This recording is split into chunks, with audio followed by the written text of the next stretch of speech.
Keena Ford and the Secret Journal Mix-Up. This is book 3 in the Keena Ford series, and if you want to see the others, check in the chapter books or in the playlist that's the first book or the second book. So let's get started. Keena Ford and the Secret Journal Mix-Up. Tuesday, November 16, 9:30 a.m. I'm Keena Ford, and this is my notebook. This notebook belongs to me only. Right now, it is writing time in my classroom, and most days during writing time, I write in a beautiful journal. On the cover of my journal, there are clouds and rainbows and a picture of President George Washington. But I don't have my journal today, so I am just writing in this plain old notebook. The reason I don't have my journal is because a very mean person has it and won't give it back. And that person read my journal.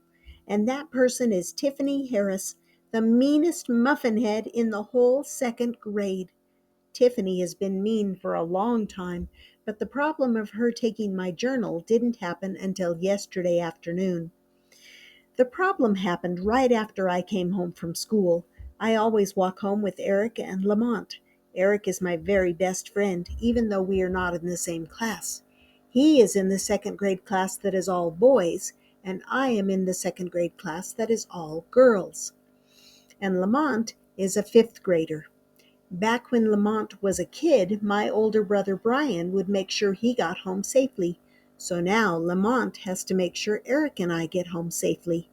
Sometimes Lamont used to just walk me to the door of my apartment, but now he always has to wait for my mom to open the door before he can leave.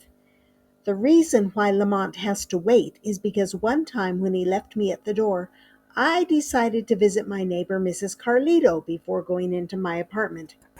Mrs. Carlito lives by herself, so I wanted to make sure she was not lonely. Also, she has a lot of cookies for someone who lives by herself. When I grow up and live by myself, I will have lots of cookies and also some carrots because they help you see at night. Anyway, Mom got pretty mad at me for going to Mrs. Carlito's instead of coming home. So now Lamont has to knock on the door and wait until Mom opens it before he can leave.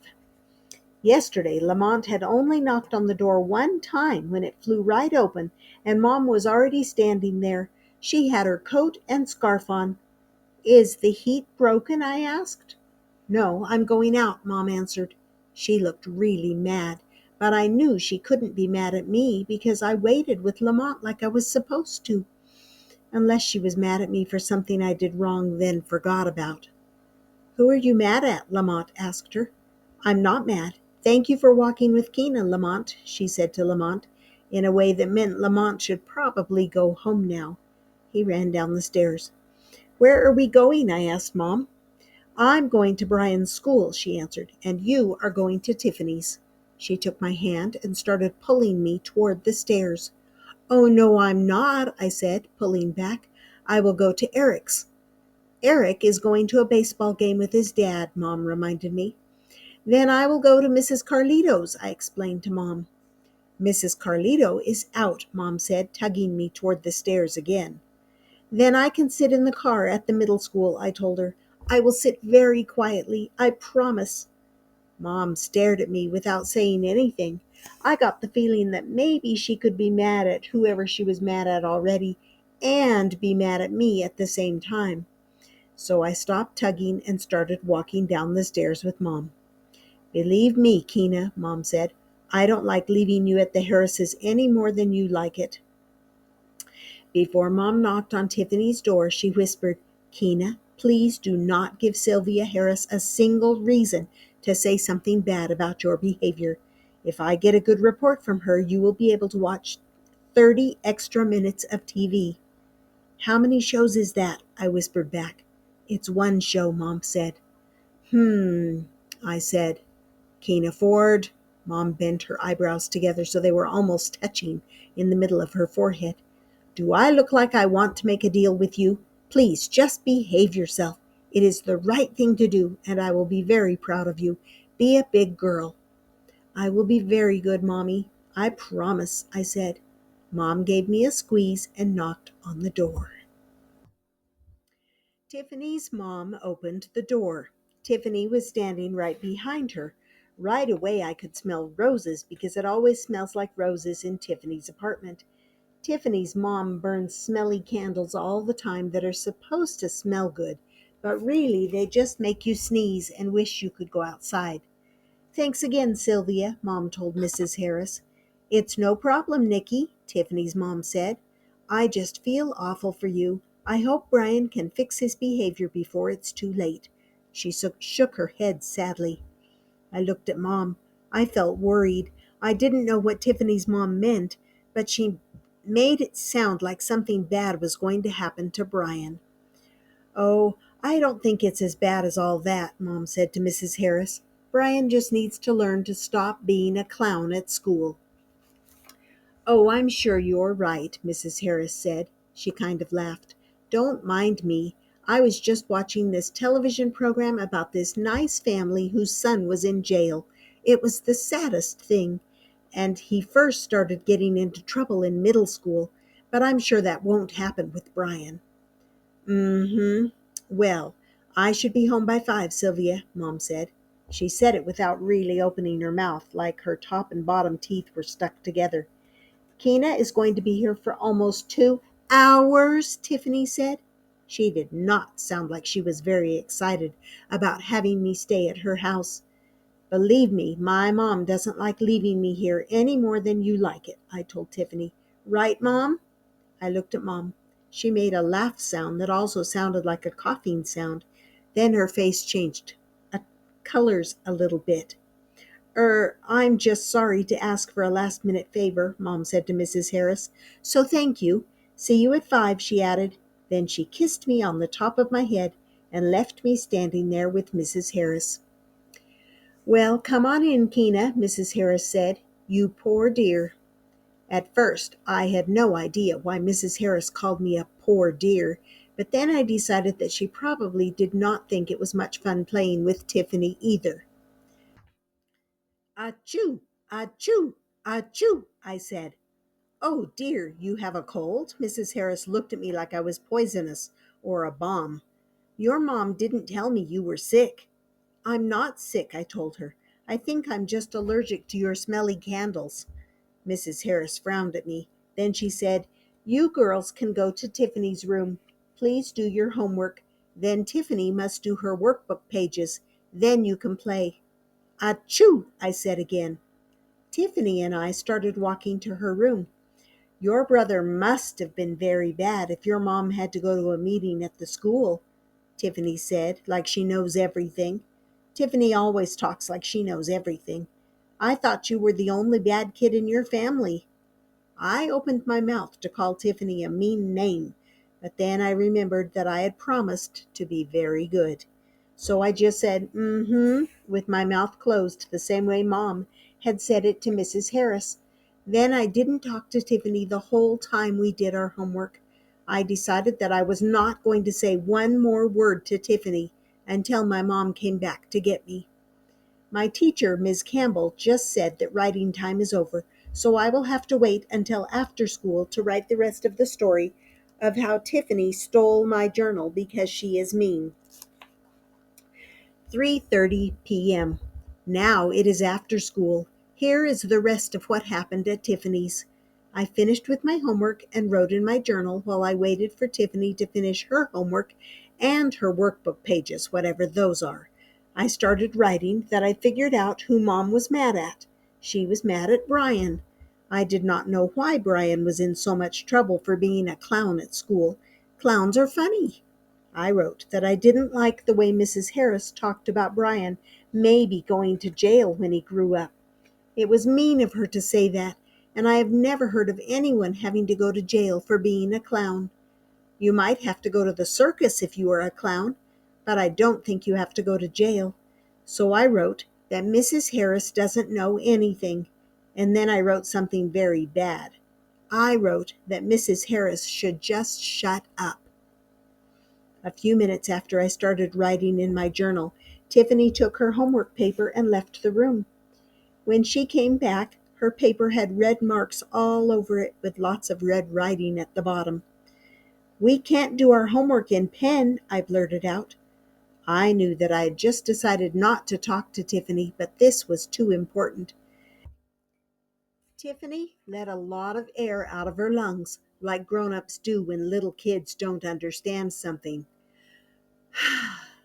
"I'm not turning this paper in," she said, like she knows everything. "My mom helped me make the writing better, and now I'm going to write it over." "What is the writing at the bottom?" I asked. I leaned over Tiffany's paper to look at the words in red. Tiffany snatched the paper away from me. "That's some stuff my mom wants me to add," she said. "So I will write that stuff after I write the rest of it again." I could not believe what she was saying. "That's copying," I said with lots of surprise. "Copying is against the law." "It's not copying when a mom writes it," Tiffany said. "My mother told me so." "Are you sure?" I asked her. It still seemed like copying to me. "Yes, I'm sure," Tiffany said. "Now you need to be quiet so I can do my work, or I'm going to tell my mom you think she is breaking the law." "I did not say that," I told her. Then I stuck my tongue out at the back of Tiffany's head when she turned around to do her stupid copying. I took a good look around Tiffany's room. I had not been there since I was in first grade. It still looked almost exactly the same. It is mostly pink and white, and Tiffany always has her teapot and cups all set up. As I was looking around Tiffany's room, I heard the doorbell, and then I heard Mom's voice. I ran into the hallway to see her. "Thanks again, Sylvia," Mom was saying. Then she saw me. "Oh, there you are, Keena," she said. "Get your things, please, and do it quickly." Mom didn't need to tell me to get my things quickly because I was already running back into Tiffany's room. I grabbed my books off Tiffany's bed and shoved them in my backpack. When we got back to our apartment, we had a very quiet dinner. I asked Brian about his clown tricks, but before he could answer, Mom said, "I have heard enough about Brian's clowning for today," and told me to eat my peas. I ate 11 peas. It took a few minutes. I love to eat peas. I love to eat peas one at a time rather than in a big crowded mouthful. While I was eating my peas, I had an idea for how I could help Brian learn to behave better. "Do you know what a fable is?" I asked him. "Yes, I know what a fable is," Brian said. His mouth was very full. Brian always puts every single one of his peas in his mouth at once. "A fable is a story that teaches a lesson," I told him. "In a fable, the lesson is called a moral. Many fables have talking animals instead of people." I know everything about fables because we talked about them yesterday and today in school. "You're a talking animal," Brian said in a mean voice. Then Mom made him say sorry. "Do you know the fable of the city mouse and the country mouse?" I asked Brian. "Yes," he said. I told him the fable again anyway, in case he couldn't remember all the important parts. It goes like this. Once upon a time there were these two mice. One mouse lived in the city and the other mouse lived out in the country in a field or something. I think the mice were cousins. Anyway, the city mouse went to visit the country mouse, and he thought the country mouse lived a very boring life and ate boring food. So the city mouse said, "Let's go to the city and eat fancy food." And the country mouse said, "Okay." But when they were eating fancy food at the city mouse's apartment, these big dogs came in and chased the mice away. Then the country mouse said, "I'm going back to the country because I would rather eat boring food in a safe place than eat fancy food in a dangerous place." The moral of the story is you should try to be safe, even if it seems boring. I didn't tell the moral to Brian because I wanted to see if he could guess it. "Do you know what the moral is?" I asked him. I smiled at him like my teacher, Miss Campbell, smiles at us when she really, really hopes we know the right answer to a question. "I guess the moral is that I need to go away from this city," Brian said. He was not even smiling one bit. He looked very unhappy. It means I should move to the country. I should just move to Maryland with Dad. That's what I want to do anyway. I felt very shocked when Brian said that. That's not the moral, I told him. I thought he would have been good at guessing the right moral. What he said was not the moral at all. What he said was terrible. I did not want him to move to Maryland. Brian, I need to speak to you in your room, Mom said. Then she said, Keena baby, I'll be right back.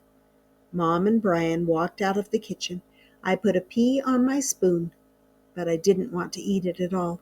I just set it down on Brian's plate. Then I pushed my chair away from the table. I went to my room to write in my journal. When I got to my room, I looked in my backpack to get my journal. I didn't see it. I tried to remember if I'd put it somewhere else when I got home from Tiffany's. I looked beside my bed, under my bed, in my art box, and on my bookshelf. I thought maybe it had gotten squashed down to the bottom of my bag, so I pulled out all of my other books. Then I stuck my head all the way into my backpack to make sure it was totally empty. It was. I went into the bathroom to see if my journal was in the bathtub again. It happened once before, and that is a very long story. Anyway, my journal was not in the bathtub. Right then, I knew for sure that my journal was missing. I ran back into the kitchen. Mom was in there. She was washing dishes and talking on the telephone. I don't think she heard me come into the kitchen because she was listening to the phone and the water was whooshing in the sink. I heard her say something about traveling, so I thought she was on the phone with my Grandma Hapo. Grandma Hapo lives in Richmond, Virginia, and we travel a long way in the car to see her sometimes. After a few more minutes, though, I realized she was on the phone with Dad because she said, "Thank you, Curtis." Then she turned around and reached for my dirty plate on the table. She looked toward the door and saw me, and she looked very serious in her face. "Let me call you back in just a minute, Curtis," she said. Mom put the phone down. Then she walked over to me and gave me a hug. When she did that, about a million tears popped right out of my eyes. "Don't worry about what Brian said. He didn't mean it," Mom said to me.